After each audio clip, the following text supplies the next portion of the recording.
They put that on data, then that data is put on this letter, and this letter comes together. So the internal emails absolutely corresponds to this letter to the government, which corresponds to the 2-year conversation, the CM, which I call spineless Indian automobile manufacturers. Or should I believe their communication to the government on the 28th of July, where they are saying the chloride and moisture is a huge problem? Or do I believe their communication on the 4th of August, where they are saying our own data is incomplete, so we are retracting? Because the government, Nitin Gadkari ji specifically said, not one vehicle is facing a problem. To save their face, they put pressure on CM and they make them withdraw these letters and the data prior to. So it is no consequences of lying to anyone, be it the courts, be it citizens, and there is a lack of information.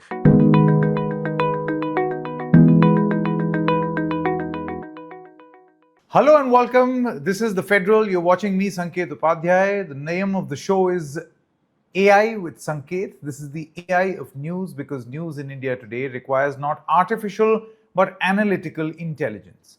Now, over the past few weeks, as you've been noticing, we've been bringing you stories after stories of E20. From E20 being thrust down the throat of Indians, made compulsory, to its contamination, to the first agreement of the car makers, then a note to the government highlighting the risk of contamination, then a retraction, and now the surfacing of that secret note where, yes, they were indeed concerned about moisture and high chloride content. And now the latest secret emails, internal emails, which have been accessed by news agency Reuters, which says that 67% of the Indian automobile manufacturers were indeed concerned about high moisture and high chloride content. The bottom line over here is this: whether the government is speaking the truth or not, whether the car makers are speaking the truth or not, does anyone even care for the car owner or the customer or the person who's at the end of the line? Do people even care? Do people even bother?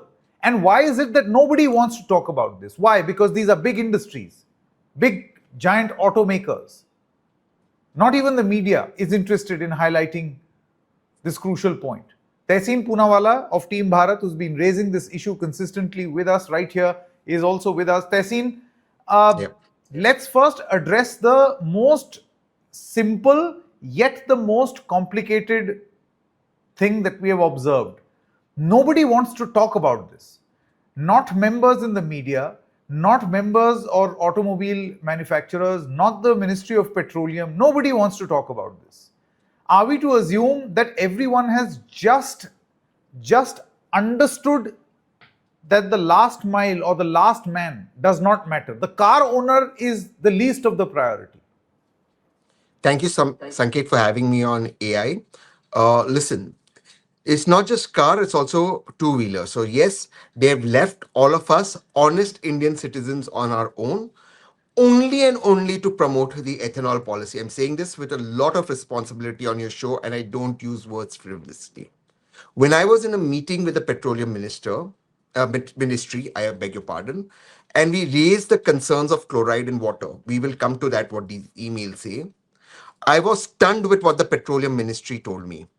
I am putting it on record. I am absolutely responsible for what I'm saying. The petroleum ministry told me, listen, we've spent lakhs. The ethanol distilleries have a loan of lakhs of crores based on PSU banks. So we need to create a market for ethanol.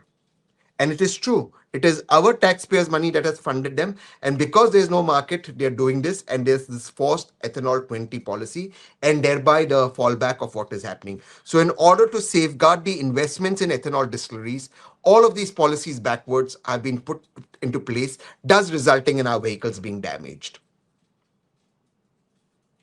Let's now quickly come to number one, the secret note which Siam wrote to the government on the 28th of July, which you have accessed, which then Siam retracted.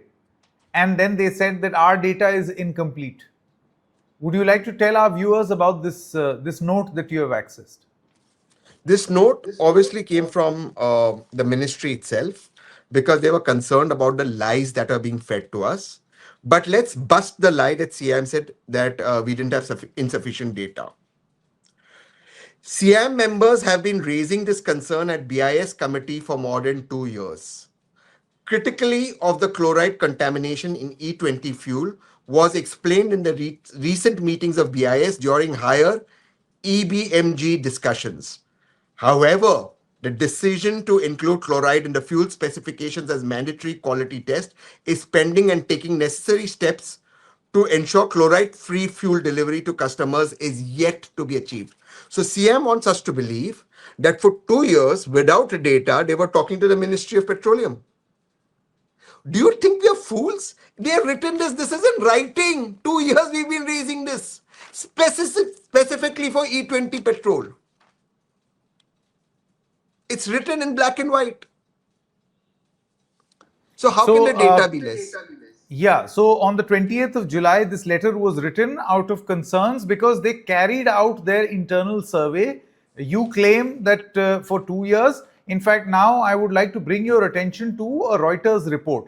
By the way, what Yes. happened was that on the 4th of August, under pressure perhaps from the government, this 20th July note of SIAM, which basically means Society of Indian Automobile Manufacturers. I'm just trying to make this simple so that the Yeah. car owners who are worried about E20, car and bike owners who are worried about this flip flop from a Sarkari press conference a month ago where everybody said nothing wrong, to these very car manufacturers, automobile manufacturers saying that no, chloride is and moisture is a huge problem. The letter which Tehseen Poonawalla is highlighting, to its retraction, perhaps under pressure on the 4th of August, and now Tehseen, and now news agency Reuters has accessed certain internal emails which basically show that their sample size, which they had collected of 67% of Indian automobile manufacturers, they have found chloride levels to be alarming. In some cases, it is supposed to be 3 parts per million. That is the average. That is something that the car can tolerate. It's as high as 500 ppm. Yes. And none of those internal emails had any mention of data being incomplete. So now suddenly for them to say our data is incomplete is just in alignment with the government, just not what they were trying to tell earlier. Absolutely. Here is what, again, in this letter, they put that data out very clearly. So this corresponds with the emails that Reuters saw of the 67% car manufacturers. I will name them: Mahindra, Tata, and Maruti. And yet, out of these three, two were present in that press conference, that government sponsored press conference, saying nothing is wrong with the vehicles. But those emails clearly say not just chloride, but also excess moisture. Moisture is allowed in E20 fuel up to 3000 mg per kg, but they saw an excess of 10,000 mg per kg in many, many cases. Now, this is significant because this was taken across the length and breadth of this country, and in most Indian states and territories where fuel samples was taken by these vehicle manufacturers, they saw high chloride and high moisture. And they put that on data. Then that data is put on this letter, and this letter comes together. So the internal emails absolutely corresponds to this letter to the government, which corresponds to the 2 year conversation, the CM, which I call spineless Indian automobile manufacturers, they were having with the government. Yes, Tehseen, I mean, these automakers that you have named, just in case somebody wonders why are we naming them. So these automakers have been named in the Reuters report. Mahindra, Tata, as well as Maruti. Now, Maruti alone has 40% market share of the automobile sector. So these three combined are 67%. So if 67% of the automakers of this country are registering their concern, however, internally, and then writing a letter and then later retracting that letter, Tehseen, does that mean that this was done under pressure? Now I am confused. As a journalist, as a car owner, I'm very confused. What should I believe? Should I believe their earlier communication of 2020 where they told Niti Aayog that E10 must continue? Or should I believe the press conference 1 month ago where these automakers are saying that there is absolutely nothing wrong with E20? Or should I believe their communication to the government on the 28th of July where they are saying the chloride and moisture is a huge problem?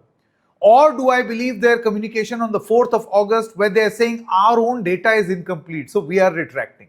Or should we believe the government which is saying there's nothing wrong, all is well?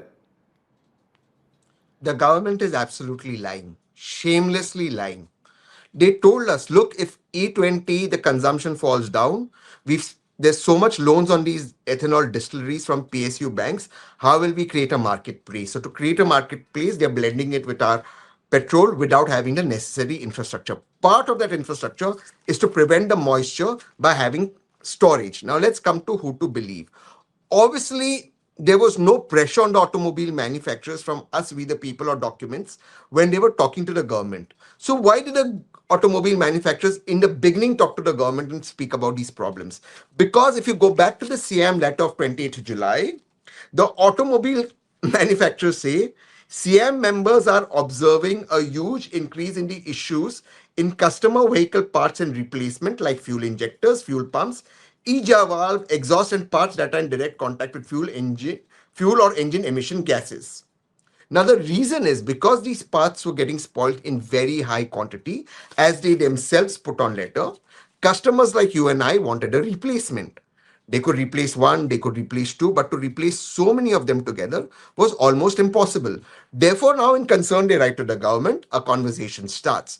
To back up this conversation with the government, which is going on for 2 years, 67 of these percent of these manufacturers, the manufacturers in CM, go and collect 250 fuel samples from across 21 states and territories across the length and breadth of this country. What they find is stunning: high chloride, high moisture. They then write this letter to the government saying, look, we have to replace these parts. There's a problem. The problem is with your E20 specifically. We have not observed this with earlier fuels. But the government comes down on them on a ton of bricks. And to save its reputation, because the government, Nitin Gadkari ji specifically said, not one vehicle is facing a problem. To save their face, they put pressure on CM and they make them withdraw these letters and the data prior to it. But listen, the question is the pressure can come later on. This exercise done by CM and the automobile manufacturers was done prior to our pressure. So they knew something was wrong. The pressure is today. This is 2 years ago when this was not a topic of conversation, right? They say this, we're having this conversation for 2 years. That time, this was not a national topic of conversation. But they had realized that the chloride is high. Since then, what was the pressure then? So therefore, it's proved that it is now done under pressure to give the government an exit because the government has lied to us. Tehseen, while all of this is playing out, I really wonder, where does the Indian automobile owner figure in all of this? I mean, fine, a company can issue a trouble and then, or issue its concerns in a letter and then retract it that maybe we need a greater sample, says the Reuters report. That this automobile manufacturers say that our sample size should have been bigger. First of all, speak to any statistician. Sample size is called sample because it is random and in small quantity. That's why it is called a sample. Yes. If you were to test everything, that will be called a survey or a census. Yes.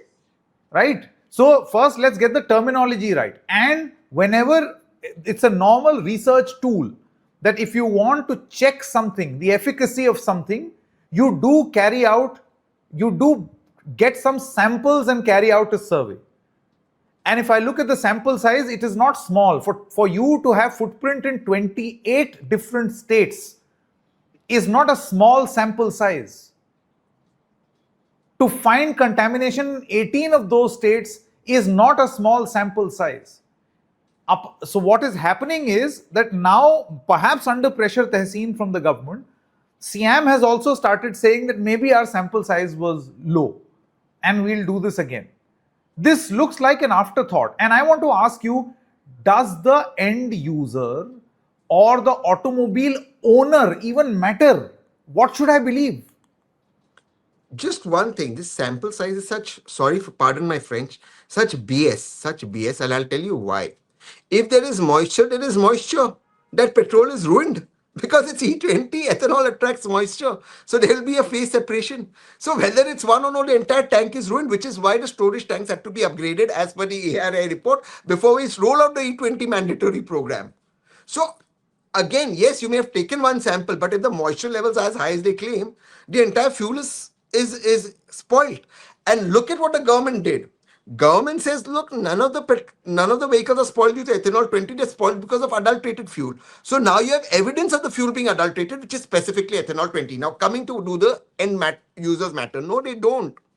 Because I said this to the Petroleum Additional Secretary. I said, you are bothered about the distilleries taking PSU loans, which is basically our money.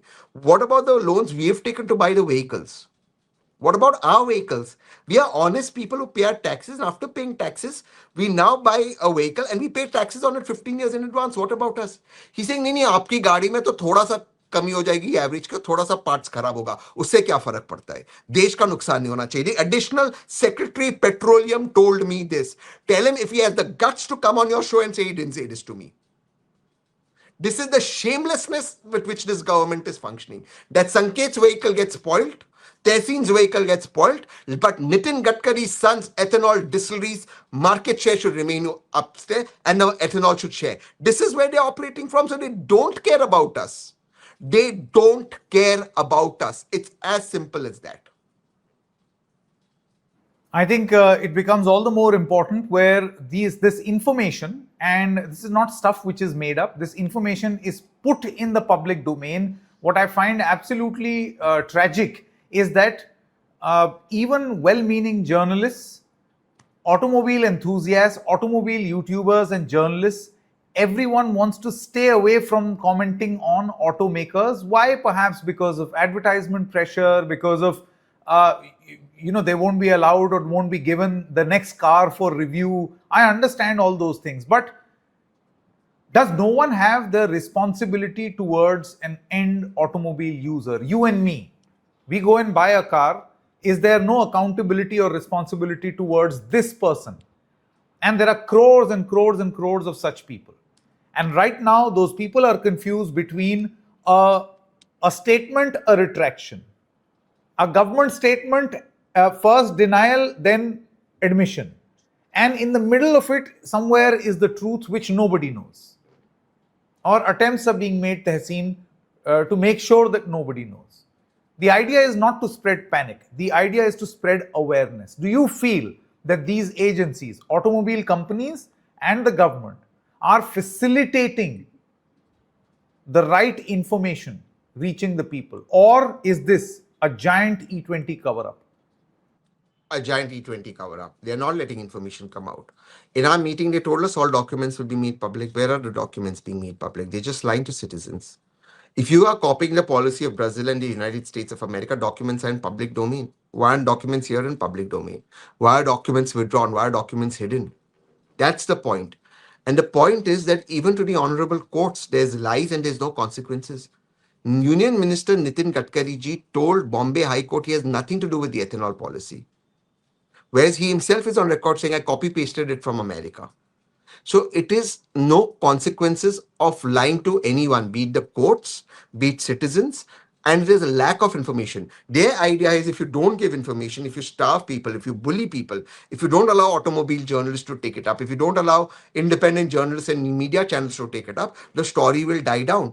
And crores are being spent on trolling people, or suddenly influencers have popped up who are telling us the benefits of ethanol. But if you go to their if you go to their timeline, they've never spoken about ethanol. Where are these people coming from?